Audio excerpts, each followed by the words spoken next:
بسم الله الرحمن الرحيم.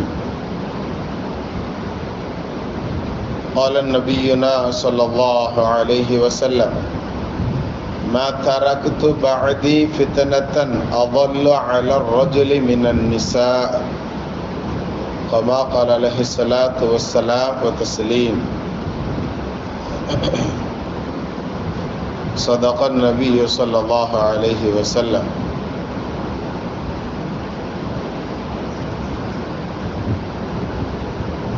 உஸ்மான் இப்னு Zaid ரலியல்லாஹு தஆலா அன்ஹு அவர்கள் அறிவிக்கக்கூடிய ஹதீஸ் இது. உஸாமா இப்னு ஸைத் ரலியல்லாஹு தஆலா அன்ஹு அவர்கள் அறிவிக்கக்கூடிய ஹதீஸ் இது. அல்லாஹ்வுடைய திருத்தூதர் முஹம்மது நபி ஸல்லல்லாஹு அலைஹி வஸல்லம் அவர்கள் சொன்னார்கள்: மா தரக்து பஅதி ஃபித்னத்தன் அضر على الرجل من النساء.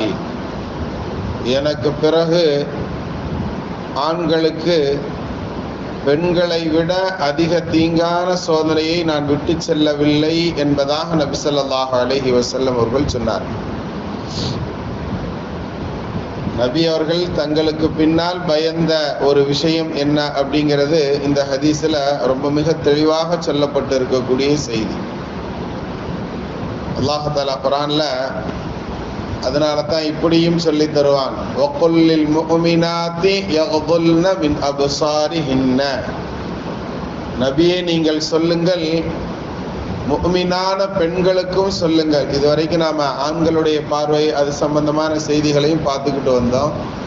பெண்கள் சம்பந்தமான விஷயத்தை பற்றியும் அல்லாஹ் அடுத்த வசனங்களில் இப்படி சொல்லுவான்: அவர்களும் தங்களுடைய பார்வைகளை தாழ்த்தி கொள்ளட்டும் அப்படின்னு அல்லாஹ் சொல்லுவான். அதோட அதை தொடர்ந்து இன்னும் சில செய்திகளையும் அவங்களுக்கு உண்டான கண்டிஷன்களையும் அல்லாஹ் சொல்லுவான்.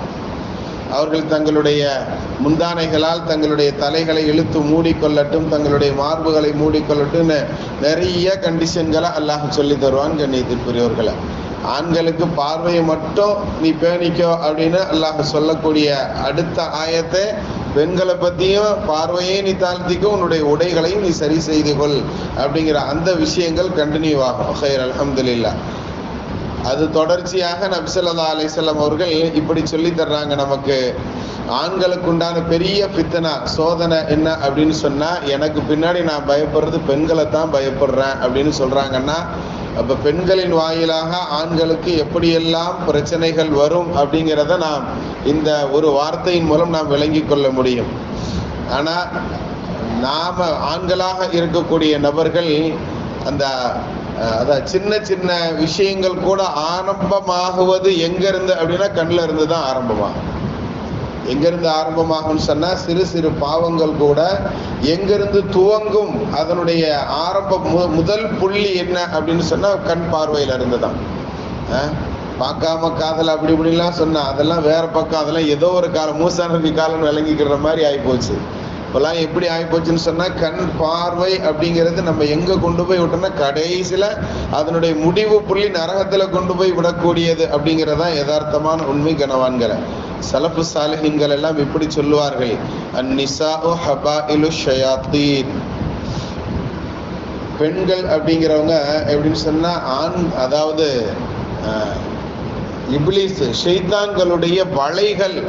ஷைத்தான் பயன்படுத்துவதற்குண்டான மனிதனை, அதிலும் குறிப்பாக ஆண்களை வழிகெடுப்பதற்குண்டான வலையாக யாரை பயன்படுத்துகிறான் அப்படின்னு சொன்னால் பெண்களைத்தான் பயன்படுத்துகிறான் அப்படிங்கிற செய்தியை சலஃபு சாலிஹீன்கள் நமக்கு சொல்லி தருவாங்க.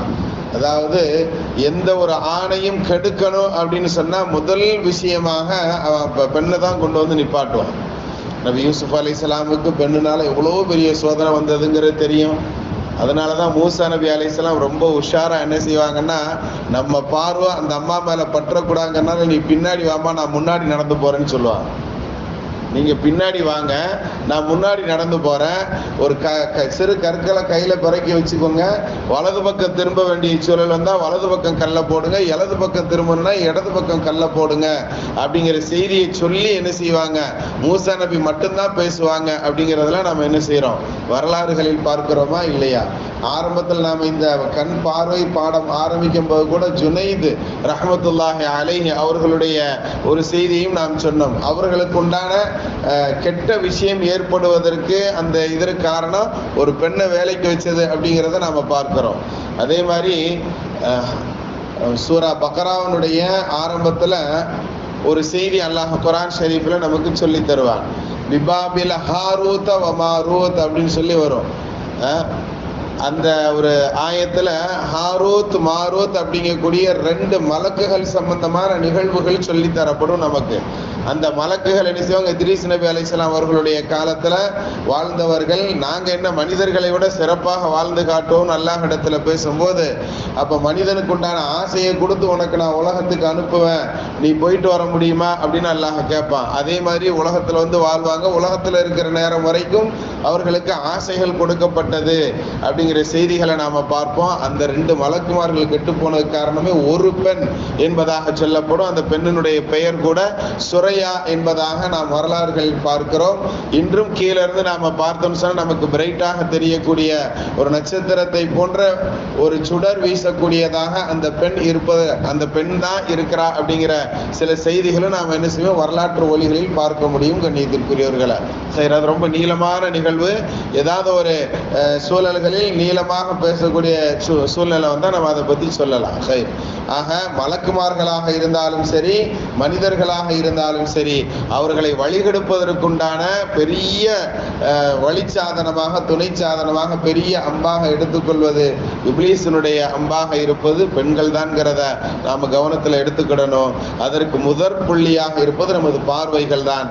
அதைத்தான் நபி ஸல்லல்லாஹு அலைஹி வஸல்லம் அவர்கள் சொல்லுவாங்க, மா தரக்து பஅதி ஃபித்னத்தன் அபர்ர அல ரஜுலி மினன் நிசாஇ. பெண்களை விட பெரிய ஒரு பயத்தை நான் பயப்படல, அவங்களைத்தான் அவங்களுக்கு பெரிய பயமாக நான் பயப்படுகிறேன் அப்படிங்கிற செய்தியை சொல்றாங்கன்னா எவ்வளவு பெரிய விஷயமாக இருக்குங்கிறத கவனத்தில் எடுப்போம். அல்லாஹ் உண்மையை விளங்கி அமல் செய்யக்கூடிய நற்பாக்கியவான்களை நம்மை கபூல் செய்வானாக. பிஹக்கி சய்யிதினா வ ஆலி சய்யிதினா முஹம்மதின் ஸல்லல்லாஹு அலைஹி வஸல்லம்.